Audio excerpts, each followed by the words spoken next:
Good day. Good to see you. Bonjour. I'm joined with my critic for health and the Member of Parliament for Vancouver Kingsway. Today we'll be tabling our Canada Pharmacare Act. And the purpose of this bill is to help people out. People that are struggling with the cost of their medication. People that are feeling squeezed with everyday costs going up. On top of that, are paying actually the third most expensive in the world prices for medication. Canada is the third most expensive jurisdiction. We often think about the States and think, oh, we're a lot better, but we're actually quite expensive if you compare it globally. So people that are buying their medication, people that are purchasing things that they need to continue to work, to live their lives, are paying a lot more than they should be.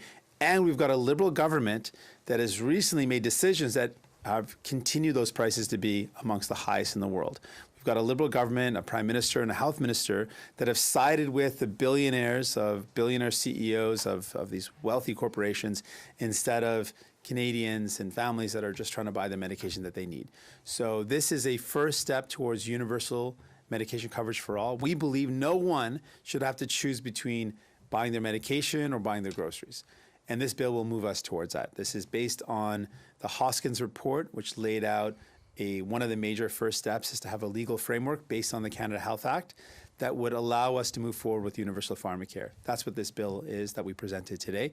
I'm really proud to have seconded the bill that was presented by Don Davies, and we're going to be continuing to put pressure on this. This is something we really believe in. We believe people will save money. This will save money for families. This will save money for provinces and territories. This will save money for the federal government. This is about making an investment that will eventually save significantly for people, and it'll save for people right away. And it's also about a choice. We choose people, while the Liberals have chose to protect billionaires and the CEOs of these wealthy pharmaceutical corporations. We choose standing up for families. Donc aujourd'hui, on a déposé notre projet de loi. C'est un projet de loi pour l'assurance médicaments universelle. C'est un projet de loi basé sur les mêmes principes que de la loi canadienne sur la santé. Et c'est le premier pas pour aller de l'avant avec un soin et une assurance médicaments universelle. On pense que personne ne devrait choisir entre l'épicerie ou les médicaments. Et c'est une approche pour réaliser cet espoir qu'on a. Et on paye à ce moment au Canada, notre pays, c'est le troisième plus cher au monde si on parle des coûts des médicaments. On veut changer ça. On a un gouvernement libéral qui choisit de protéger les profits des grandes entreprises pharmaceutiques. On doit et on veut protéger les monsieur, madame, tout le monde. Donc, c'est exactement ce qu'on va faire aujourd'hui. Je vais passer la parole à Don Davies. I'm going to pass the mic to Don, who's going to provide some more details about what this bill is going to do. Don, mic's yours. Thank you, Jagmeet. Good morning, everyone. It's, I think, a historic day to come from the Chamber as I just introduced the Canada Pharmacare Act, seconded by our NDP leader, which would be the single biggest expansion of our public healthcare system on a universal basis in 60 years. And Jagmeet Singh follows in a long line of great NDP leaders who really have built our healthcare system and expanded it from Tommy Douglas on. And we carry on that tradition today. The Canada Pharmacare Act that we just introduced is the framework for what a universal single-payer pharmacare system should look like. It is based on the principles of the Canada Health Act and follows the recommendations of the government's own Hoskins Advisory Council. For New Democrats, it is important that the legislation conforms to both of these documents, but the most critical requirements are that the system be universal, comprehensive, and public. That is the only way that we can achieve the savings, the efficiencies, and the fairness that Canadians require. So far, the Liberals have not been clear on where they are on this. We have been, and we are today. Now, Liberals have been promising public pharmacare for 25 years, but Canadians are still facing sky-high prescription costs that make it harder to make ends meet. Time and time again, Justin Trudeau and his team have caved into the demands of Big Pharma instead of helping Canadians. Most recently, we saw the Liberal Health Minister intervene in Canada's independent drug price regulator to block reforms that are meant to save Canadians billions of dollars on the price of their prescription medications. Documents recently obtained by the Health Committee contain several very disturbing revelations, but they all point to one inescapable theme. The Health Minister suspended measures that would lower the cost for Canadians because the pharmaceutical industry demanded it. When pressured, this government once again put corporate profits above patients' health. We need to reverse this trend. As stated, the Canada Pharmacare Act is modeled on the Canada Health Act and on the very considered and expert recommendations of the Hoskins Advisory Council, along with other expert reports. Like the Canada Health Act, the Canada Pharmacare Act specifies the conditions that provincial and territorial prescription drug insurance programs must meet in order to receive federal funding. This includes tying federal funding to the core principles of public administration, portability, universality, comprehensiveness, and public administration. Like the Canada Health Act, the Canada Pharmacare Act doesn't prescribe a specific fiscal arrangement between provincial, territorial, and federal governments. Rather, it lets the federal government negotiate with the provinces and territories. Like the Canada Health Act, the Canada Pharmacare Act gives power to the Governor and Council to withhold contributions to provinces if they don't respect the conditions of funding, just like our Medicare system. Finally, the Canada Pharmacare Act also asks the Minister to establish, in collaboration with provinces, an independent drug agency whose mandate will be, in general, to improve prescription medicine usage and practices in our country. These include measures that would assess the clinical effectiveness and the cost effectiveness of prescription drugs compared to other treatment options, advise on which prescription drugs and supplies should be insured, negotiate prices and supply arrangements of prescription drugs with manufacturers to achieve the 40% savings that bulk buying has been proved in many other jurisdictions to produce, to provide advice to healthcare practitioners and patients on how best to use prescription drugs, and using fact-based evidence to monitor the safety and clinical effectiveness of prescription drugs. Once again, today is a historic day. We look forward to working together with Liberal government to close this long overdue gap and fulfill the dream of Tommy Douglas and many others to provide head-to-toe health care for Canadians. We can take a large step forward by passing this legislation here in this Parliament. Thank you. I look forward to your questions. Thank you. Merci. Please take it away. Politically, what is the reason for doing this when the Liberals have promised to table their own pharmacare legislation by the end of the year? Is that you don't trust they're going to do it, or that you don't trust what the content of that bill is going to be? We want to keep the pressure up. We found that with this government, even if we've got things in writing, that it's not guaranteed. We've got to continually fight, put pressure, push them to deliver. So with pharmacare, it's no different. This is definitely in our agreement that we have a legislation of this type with these principles passed by the end of the year. We want to lay out, make it easy for them. Here's the legislation. You can take this, make it into a government bill, present it, and pass it. We want to keep the pressure up. This is something very important to us, and we're doing that in a concrete way by presenting the bill today. Any measures that are in your bill that if they are not in the Liberal bill would be a deal breaker for you? Well, we've laid out the principles, and Don's done a good job of laying out the principles. The principles are based on the government's own work. The government did a report, the Hoskins report, and it laid out certain principles. We want the government to follow exactly those principles, which were deemed to be, not just in that report, but many others, the best way forward for Canada to have a program that's going to create fairness, that's going to lower costs, that's going to be good for everyone. And that's the universal single-payer, publicly administered program. So those are the main criteria, the main principles. And we look forward to the government now listening to what we've put forward and putting forward a government bill. But the supply and confidence deal is non-prescriptive about what would be in the government's legislation they're supposed to table by the end of the year. So if it doesn't include these principles, is it worth anything to you, and what does that mean for the deal? Well, we expect them to follow these principles. When we negotiated the deal, they knew very well what we meant. And so they're on notice now, and we've provided a path forward for them. and we now are going to wait and see what the government does. But we want this to be something that Canadians are aware of. We want to continue that public pressure as well. This is something that's going to benefit Canadians. We were also deeply concerned, as Don pointed out, that recent decisions taken by the Liberal government specifically undermined the work of basically Canada's medication price regulator. And a number of members of that board actually resigned in protest, given how upset they were with the government's actions. The government sided with big pharmaceutical companies to the damage, to the detriment of Canadians. And those folks that were a part of that board resigned because they thought that this was inappropriate. So that's a very clear message that they are sending to the government that it was wrong what they did. The fact that the Minister of Health and the Liberal government in general, the Prime Minister, are siding with billionaire pharmaceutical companies to the detriment of Canadians that are having a hard time buying their medication. That's something that's wrong, and that's why we wanted to ramp up the pressure and saying, well, here's a step forward that's actually going to take a big step forward for Canadians and take a big step against these pharmaceutical companies that are exploiting people. Qu'est-ce qui ne fonctionne pas avec l'approche du gouvernement par rapport à l'assurance médicaments selon vous? Ils n'ont pas une approche. Ils ont parlé beaucoup, c'était des belles paroles, mais sans action.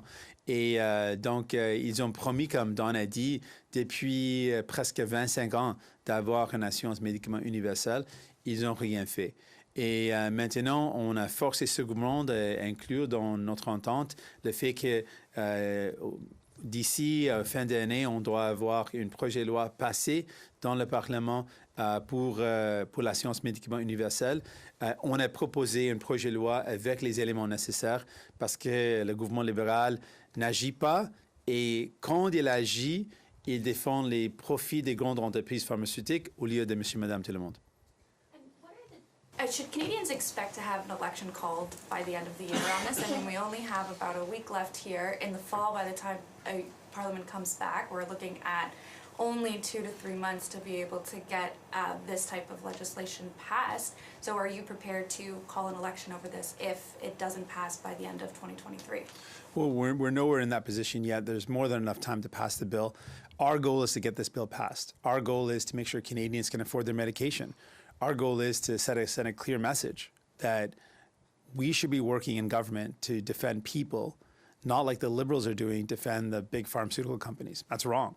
And the fact that the regulators of drug prices in Canada, the members of that board resigned because they were offended effectively at the government's actions. The fact that they were intervening and blocking measures that would have lowered the cost of medication for Canadians is a clear signal that this government is not on the side of people. Because of that, we are ramping up pressure. We're making it very clear that this is where we stand. This is a part of our agreement, and we expect the government to act. Since you can't have spending in a private member's bill, as I understand it, you can't include the spending component. Would there still have to be legislation from the government side after this to actually make pharmacare become a reality? Because my understanding is a private member's bill can't mandate spending. You're absolutely right. But according to the Hoskins report, so the government's own report on pharmacare, this is one of the first steps. So just like the Canada Health Act, which is a bill that doesn't require spending, this is the legal framework for us to move forward. This is one of the steps necessary for us to move forward with pharmacare. There will be other steps absolutely necessary, and we've laid those out also in our agreement. There'll need to be a bulk purchasing plan, how we're purchasing the medication in bulk. There will need to be a formulary, so what medication is covered. These are steps that are additionally going to be required. Then ultimately, when we move forward with the actual delivery of the program, there'll need to be negotiations with provinces. This bill lays out that those negotiations can happen and how they should happen, much like the Canada Health Act. So it really lays out the framework for us to move forward on pharmacare. So it is really a major step forward. As Don said, it's a historic step forward for us to realize something that's for a long time been the missing link of our Medicare system. We're the only country in the world that has universal health care that doesn't also include medication coverage for a good reason. Every other country figured out that it makes no sense to be able to provide universal coverage if people can't actually afford their medication or people are paying so much for medication that it's so costly. It doesn't make sense. This is a way to lower costs, save money for families, and for us to move forward in a real positive way with our healthcare system. You've mentioned, Mr. Singh, you've mentioned the PMPRB situation. I'd also like to go a little bit behind the scenes. MP Davies might be able to answer this. I know that the critics in your party are meeting with ministers as a part of this agreement. MP Davies, can you tell us, is there anything behind the scenes going on where you just feel like there's a lack of progress that makes this bill necessary?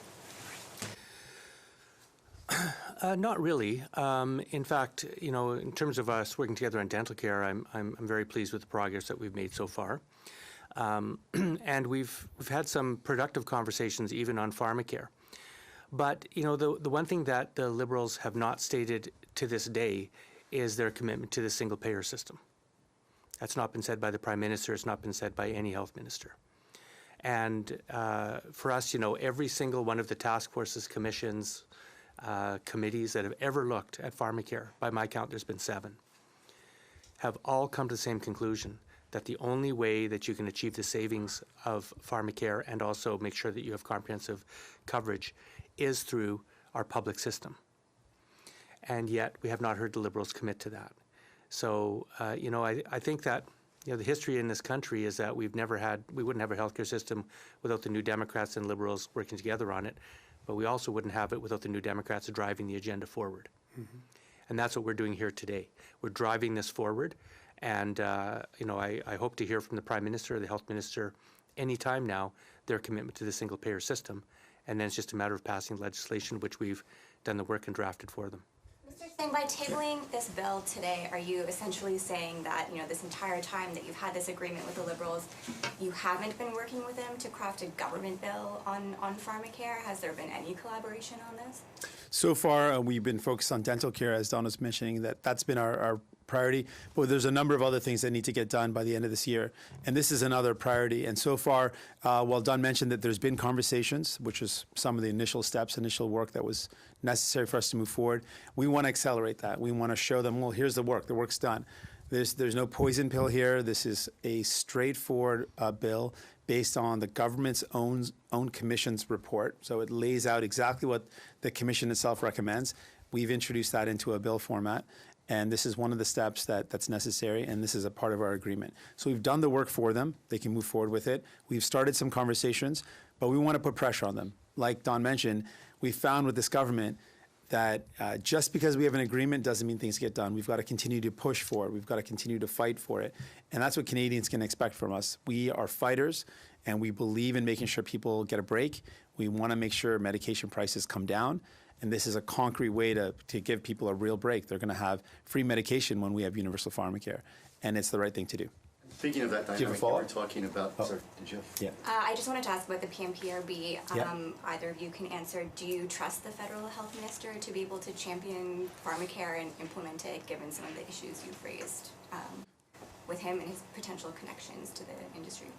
Yeah, we're deeply concerned, and I think that there's not enough attention paid to this issue. This is shocking. The fact that we got a regulation body, a regulator for medication pricing in Canada, that recommended some key steps that would have cost us no money, zero cost, and it would have lowered for Canadians the cost of their medication by billions of dollars. This would have been massive savings, and the government blocked those steps. Didn't just say, okay, we're not going to do them. Literally intervened in such a way that the members of this board had to resign in protest because the government is intervening in steps that would have cost Canada $0, but it would have lowered the cost of medication by billions of dollars for people. So what that leaves us with is we've got a Liberal government that sides with the pharmaceutical industry over people. That's very problematic. On top of that, we've got, and so what we're left with is the government's blocked a number of those recommendations. Even the final recommendation that they're tacitly saying might go ahead, even that was further delayed. And I think Don can talk more about those details. Sorry, did you have a specific question? Well, specifically, do you trust the federal health minister to implement pharmacare given some of the issues you've raised about? Mm-hmm. Well, you know, just like when Medicare was fought for in the 40s and the 60s, there are forces in this society that don't want it.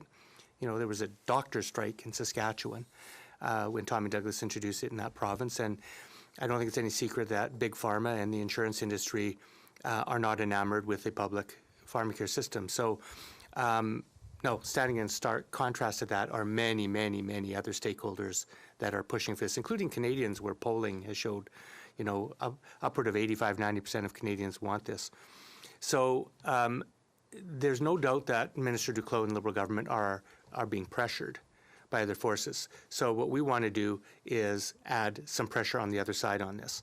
And do I trust them? Yes. And I hope that they will do the right thing. But they also need to have those messages that they're getting from Big Pharma and the insurance industry countered in a strong way. And as the political partner in this confidence and supply agreement, we think it's our job to pressure them to do the right thing.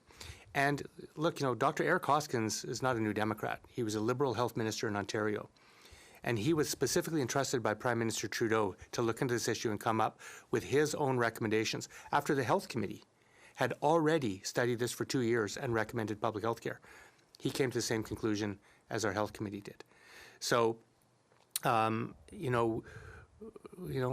it's very important in politics, I think, that we keep pressure on, and that's what we're doing here on the Liberal government. There were very concerning things that happened in the PMPRB. The Minister of Health said that he requested the PMPRB to suspend these reforms because he had not been consulted. And yet, when we got documents supplied to us, there were 5 separate requests by the PMPRB to meet with the minister to talk about these very things, including a letter from the chair on November 30th, after the minister requested that the board suspend the regulations, the reforms, to meet with her. And yet he said that there was no invitation to him to meet, and he would have gladly met if he had received an invitation. He also said that he was just a mere request, but internal documents from the chair make it clear that she viewed that as a demand, and she was very reluctant to, in her words, go against the minister's wishes. So, when in the face of that kind of information, we believe, obviously, that that's pressure from the pharmaceutical industry that's on the minister, and we're here to counter that and make sure he does the right thing. It's how we got healthcare, and it's how we're going to get pharmacare in this country. Are you concerned? No, go ahead. Are you concerned that you pushed heavily for Dedicare as part of your agreement? A year later, Liberals rarely miss a chance to kind of call it their own program. That if you succeed in twisting their arms to do this a year from now, they'll be saying that it was their idea. It's a very fair question. We get this kind of question a lot. For me and for us as New Democrats, the goal here is to actually get it done. And the goal here is for people that are right now paying so much money for their medication to not have to worry about that. In a time when people are already feeling so squeezed, cost of groceries are up, the cost of their mortgages are up because the interest rates are so high.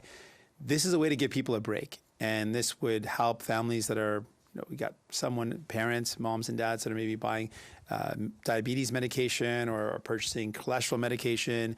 This will save money for families in a real way. And so for us, that is the goal. That is the victory. And we'll let people know that we fought for them. We'll let people know that we raise their voice.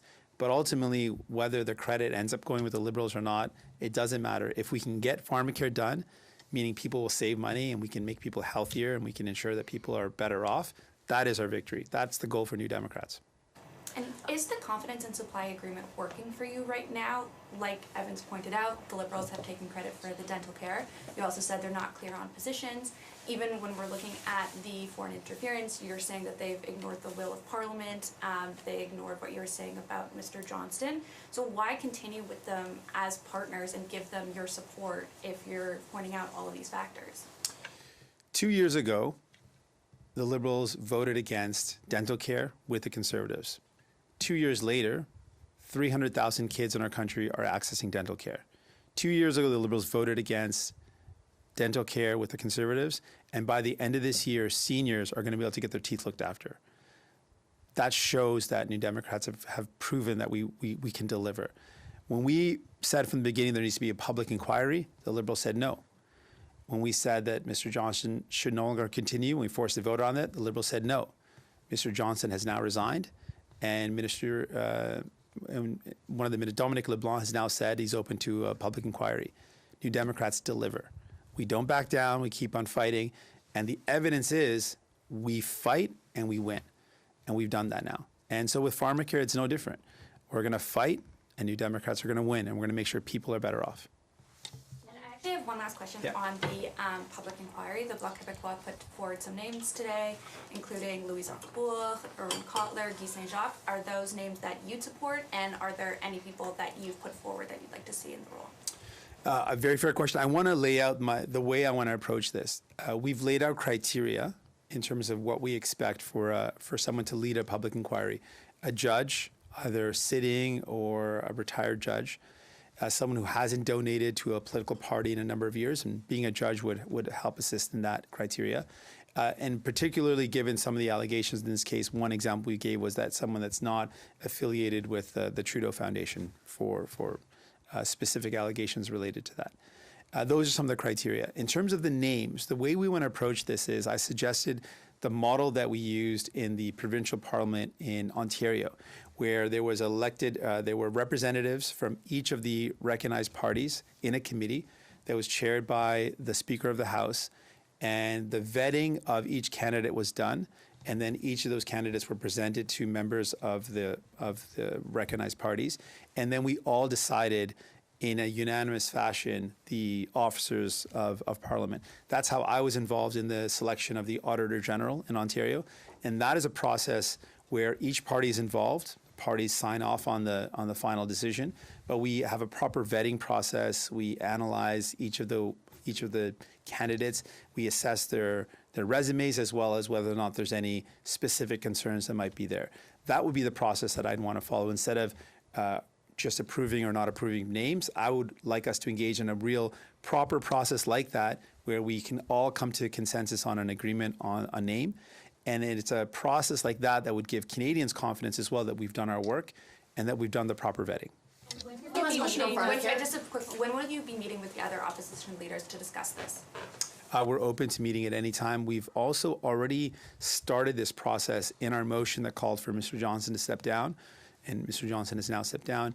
In that motion, we also included that PROC should begin the work of setting the terms of reference and a process around how to find candidates. So that work has already begun.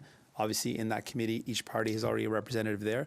We're prepared to supplement that with additional meetings with leaders, and I'm open to setting that up anytime. How important is the deadline in terms of whether this bill, whether it stays your bill, whether it becomes a government bill, being passed December 31st, 2023? How important is that to you continuing the agreement? You say there's plenty of time. We're literally in the last week or so of Parliament. You guys don't get back till the end of September, et cetera, et cetera. Things always happen. How important is that deadline to you? Very important. Is it a deal breaker, passing the bill? It's very important. It's in our agreement that it has to be done by the end of the year. Okay. But not a Sur deal la breaker. question d'une autre nomination, on a appris que le juge Russell Brown a démissionné hier. Tout d'abord, votre réaction par rapport à sa démission dans le contexte qu'on connaît, dans les détails qu'on connaît, et ce que le gouvernement devrait avoir comme critère pour la suite des choses pour un prochain juge. On appuie la décision de Justice Brown de se démissionner. Elle a donné comme raison le fait que c'était une distraction et on est d'accord que toutes les allégations, même si ce sont des allégations, ont créé une distraction pour le travail important de Cour suprême. Et donc, on appuie la décision. En général, on doit avoir les critères d'avoir quelqu'un qui a la capacité de faire le travail nécessaire au niveau de Cour suprême. Donc, un critère rigide avec des candidats excellents. Et on a plusieurs candidats excellents à travers le pays. Did you give the Liberals a heads up about this pharmacare bill, and what was the reaction? The Liberals know where we stand, and we've been telling them that we're going to continue the pressure. So it should come as no surprise that we've tabled a bill. We've tabled a bill in the past. This is the same bill that we tabled 2 years ago. So for the Liberals, they're well aware of where we stand. And as Don said, we don't know where they stand yet, but we've been very clear. This is where we stand. We've tabled the exact same bill before. And again, we're following exactly the Commission's recommendation. So this is what Don, I think, laid it out very well. This is Dr. Eric Hoskins was a Liberal health minister when I was actually in provincial politics. I know him well from that time. Clearly someone who was a Liberal, but in fairness, did the right thing. His commission laid out exactly what we think is the right path forward. So he took that into a bill format and presented it. So it should be no surprise. This is exactly what his own commission recommended. This is what we presented in the past, and we're presenting again. Well, if you're not saying it, sorry, if you're not saying, Tessa, that you wouldn't commit to saying it's a deal breaker if it doesn't pass by the fall. Well, everything in our agreement, these are firm things. We said with dental care, it has to be done by last year for kids under 12. We forced them to do it. For this year, it's got to be dental care by the end of this year. We're going to force them to do it. So these are all clearly laid out in our agreement. There's a number of things that have to be done, and that's exactly what we expect to be done. So this is absolutely required by our agreement that we have this bill tabled and passed by the end of this year. And that's what's happened in the past with the children under 12, with the dental care this year, and these are things that we're going to force the government to do. Merci, thanks so much. Thank you. Show your papers. I kept them holding them as if they were mine. That's good.